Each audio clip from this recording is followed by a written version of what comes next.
What's up, gamers? Koobs here. Welcome to the video. I'm going to be doing a breakdown of my very first Zero cycle today. And I thought, rather than just doing a typical showcase where I let the Zero cycle play with, limited commentary, that I would actually kind of break down and analyze all of the things that I need to go right for me and all the things that could go very wrong and lead to us having to restart this stage. So first off, we're not using a sustainer for this Zero cycle. Our sustainer is pretty much going to be our Ruan. And that's the first set of RNG, as I need at least 2 of these 3 hits to target Mei, because otherwise I could find myself in a really precarious situation where my DPS units are going to die early on, if not in the second phase. So I need 2 of those hits to land on Ruan. The third hit that happens from the wolf actually can target 3 enemies, and I was thankful there that it only ended up targeting 2. Now here, I need March to land her crit. If she doesn't land her crit on this small enemy, then it'll be left with just a little bit of HP, meaning that I'll have to restart the cycle. And then when I use her enhanced basic here, I need at least 90,000 damage, which means that I need 1 or 2 extra random ticks of damage. She could end up putting out closer to 67 to 70,000 if she doesn't get any of her extra hits to land. And if that happens, I won't have enough damage when I go to use Feixiao's ultimate in a moment here to fully break the horse and then do enough damage to finish it off. Ruan is pretty much the most consistent piece of this puzzle, but Moze, for what he's doing, is actually quite consistent as well. I don't have as much RNG when it comes to him. I do need him to land a big crit there, so I'm looking for close to 100,000 damage when he uses his ultimate to break this big wolf. And if I can't quite get that mark, then again, I've got to restart the cycle. Here, I need to be able to break this horse in 3 hits so that I can maximize the damage that I'm doing in the weakness broken state. Usually lands about 260 to 270,000 damage there. And here, when I use Feixiao's attack, I need at least 1 of her follow-ups to target the big wolf. So March needs to finish this horse off so that I can land my attack on this wolf, meaning that I'll have enough damage.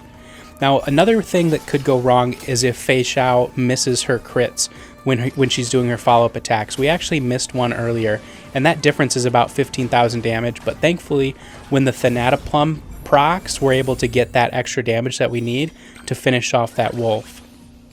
There's always going to be some RNG involved when it comes to March and her enhanced basic, but thankfully we get a pretty decent amount of damage there onto Kafka, and you'll see just how necessary that is to our overall run when we get closer to the end of this stage. Big hit from the ultimate, and then we're going to actually go ahead and use Feixiao's attack before using her ultimate, again, so that we can maximize the amount of damage that comes from her ultimate attacking a weakness broken target. Moze with a nice follow-up there.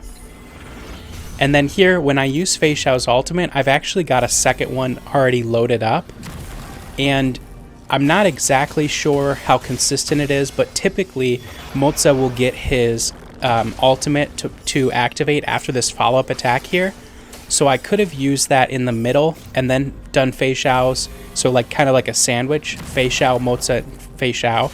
But I decided to just do the 2 back-to-back because I wasn't exactly sure if the ultimate was going to be ready in time. But since I didn't use the ultimate on Kafka, I'm actually noticing that I would be doing some overkill by using it on her.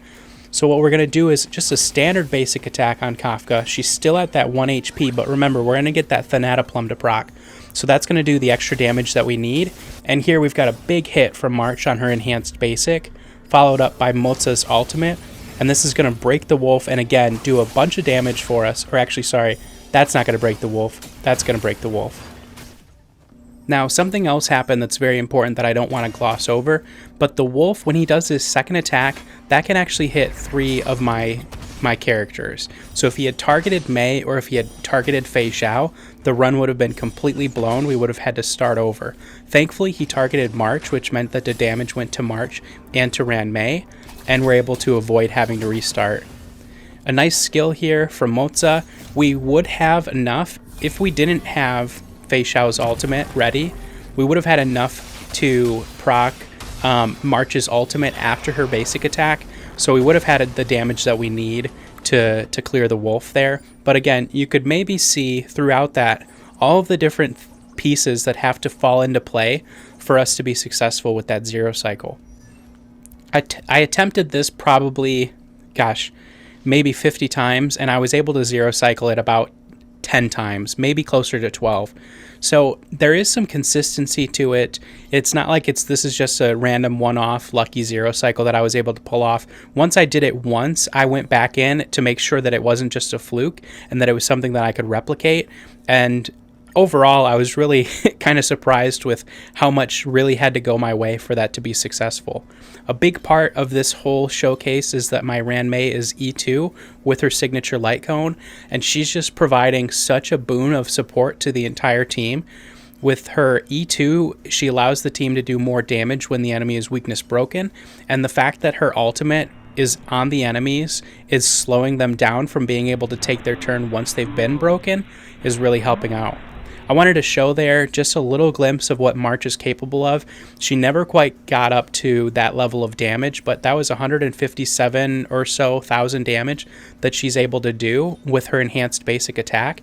So there is a little bit of, min-maxing when it comes to March. She's got a lot of randomness to her, but I think that that's a lot of fun and it makes sense for her kit. I am running Moze with the Quantum set. This was just the best set that I have available, and so I figured that it would work pretty well for him. Overall, really satisfied with his performance throughout. He's got about 90% crit rate, over 120% crit damage, but the thing I wanted to talk about was his light cone that I'm using. I went with S5 Final Victor. Now, Swordplay is a fantastic 4-star alternative, but if you don't have Swordplay at S4 or higher, then the Final Victor from the Priceless Jewels shop will actually outperform it in a lot of situations. So here's a damage comparison between my S4 Swordplay and my S5 Final Victor, and I'll have the numbers side by side on screen here in a moment, but they're very comparable. So if you have S4 or S5 Swordplay, you're in a really great spot to use that light cone. But if you find yourself struggling to find a good light cone alternative for Moze, you could really just go to the Priceless Jewel shop if you have enough of the currency saved up, pick up the S5 Final Victor, and that'll come in handy quite a bit. Again, he's at 90 over 120, and so this added crit damage is going to compound on top of the fact that his E2 is giving him bonus crit damage, and then we have Ranmei who's running Broken Keel for a little extra. But the damage comparison there, difference of about 2,000 damage, and if you're, if you think that 2,000 damage is a lot, it certainly is, but it's another reason why you should level up your basic attack of your support units. Thanks so much for being here. Hope you enjoyed. This was a lot of fun for me to do. Really happy I was able to complete a zero cycle, and I'm looking forward to the new MoC. I have been and always will be Koobs. Peace and love to you, gamers.